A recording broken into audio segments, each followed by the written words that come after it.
السلام علیکم ورحمۃ اللہ وبرکاتہ۔ کیا حال ہے ویورز؟ امید ہے آپ سب خیریت سے ہوں گے، خوش ہوں گے، آباد ہوں گے، ایمان کی بہترین حالت میں ہوں گے۔ تو اللہ تعالیٰ سے دعا ہے کہ اللہ تعالیٰ آپ کو ہمیشہ خوش رکھے اور دینی علم کے ساتھ، دینی دنیاوی علم کے ساتھ جڑے رہنے کی توفیق دے۔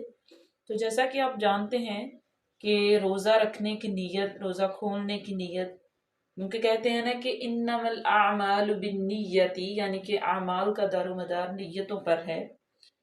تو نیتوں سے واقف تو ہمارا رب ہے، ہماری نیت ہماری شرک سے بھی زیادہ قریب اللہ تعالیٰ ہیں، وہ ہمارے دل کے حال جانتے ہیں، ہماری نیت سے واقف ہیں۔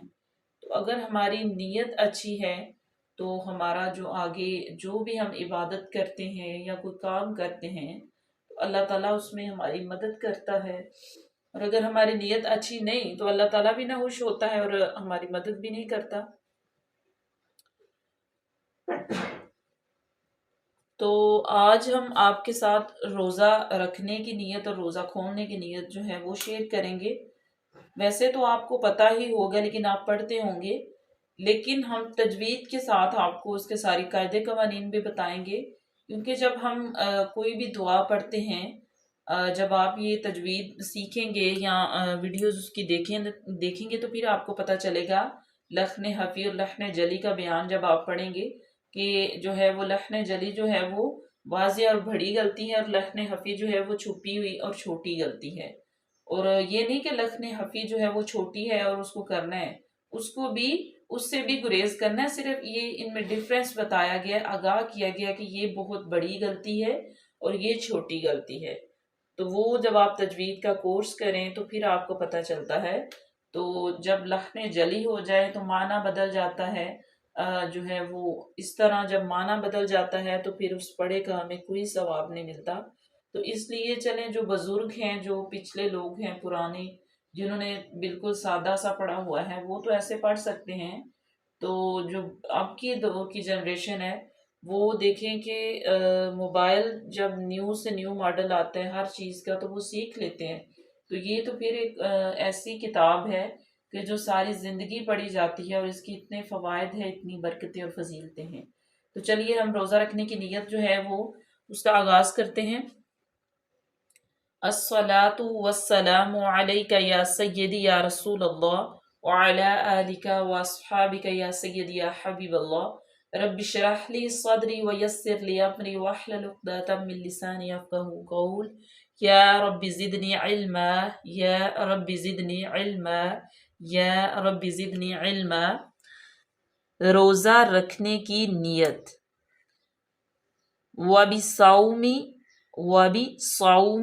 غد نویت من شہر رمضان، رمضان، ماشاءاللہ۔ واو ہونٹوں کی گلائی سے، واو پہ زبر ہے، اس کو وبصوم نہیں کرنا، وبصوم، وبصوم، صاد پہ سیٹی کی آواز آئے، با کے نیچے زیر ہے، صومی، صومی، صاد زبر واو، واو لین ہے بالکل نرمی سے، اور صاد پہ سیٹی کی آواز پیدا کریں، وبصومی، وبصومی، اس طرح بھی نہیں کریں گے، اس طرح جھٹکا پیدا ہو جائے گا۔ وبصومی، وبصومی، غین، غین جو ہے اس کا مخرج واضح کریں۔ اب دیکھیں کہ دال غدن نویتو، اب دال یہ نیچے تنوین ہے یعنی کہ دو زیر ہیں، تو یہاں پہ ہم نے نون میں جب اس کو ملایا، مشدد لفظ ہے نون، تو غنہ کیوں پیدا کیا؟ کیونکہ نون تنوین کے بعد نون آ گیا حروف یرملون میں سے، تو یہاں پہ ادغام ہوگا تو یہ غنہ پیدا کریں گے۔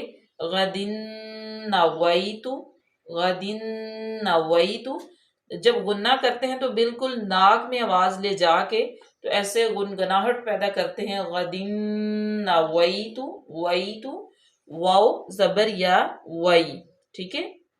اب دیکھیں کہ صومی، صومی، ویتو، یا لین بھی یہاں پہ آگئی، یہاں پہ واو لین تھی اور یہاں پہ یا لین، بالکل نرمی سے، وبصوم غد نویتو، ٹھیک ہے، یا سے پہلے زبر ہے، واو کو ہونٹوں کی گلائی سے ادا کریں، یا لین ہے، اس کے بعد تا ہے، نویتو، تا کا مخرج واضح کریں، تا مضموم ہے، اس کے بعد ہے من شہری، من شہری، میم کے نیچے زیر ہے، نون ساکن کے بعد شین آ گیا تو یہاں پہ اخفا کا قاعدہ لاگو ہوگا، اخفا کریں گے، من شہری، شہری، شہری۔ اب یہاں پہ ہا انتہائی حلق سے اور را جو ہے اس کے نیچے زیر ہے تو را باریک پڑی جائے گی، شہری نہیں کریں گے، شہری، شہری، را را۔ اب دیکھیں کہ نیکسٹ جو ہے وہ را پہ زبر ہے تو را پر پڑی جائے گی، روما، رمضان، رمضان، دو کے مخرج اچھے طریقے سے ادا کریں گے، الف مدہ ہے اس کو لمبا کریں گے، رمضان۔ ماشاءاللہ، ایک دفعہ پھر اس کو پڑھ لیتے ہیں پورا۔ روزہ رکھنے کی نیت، وَبِصَوْمِ غَدٍ نَوَيْتُ مِن شَهْرِ رَمَضَانَ، ماشاءاللہ، اور میں نے ماہ رمضان کے کل کے روزے کی، کل کے روزے کی نیت کی، سبحان اللہ، سبحان اللہ۔ یہ دیکھیں کہ اللہ تعالیٰ کی کیسی شان ہے کہ ہم ایک دن پہلے ہی نیت کر لیتے ہیں۔ تو آج کے لیے اتنا ہی کافی، ملتے ہیں اپنی نیکسٹ ویڈیو میں، تب تک کے لیے اللہ حافظ، دعاؤں میں یاد رکھیے گا، فی امان اللہ۔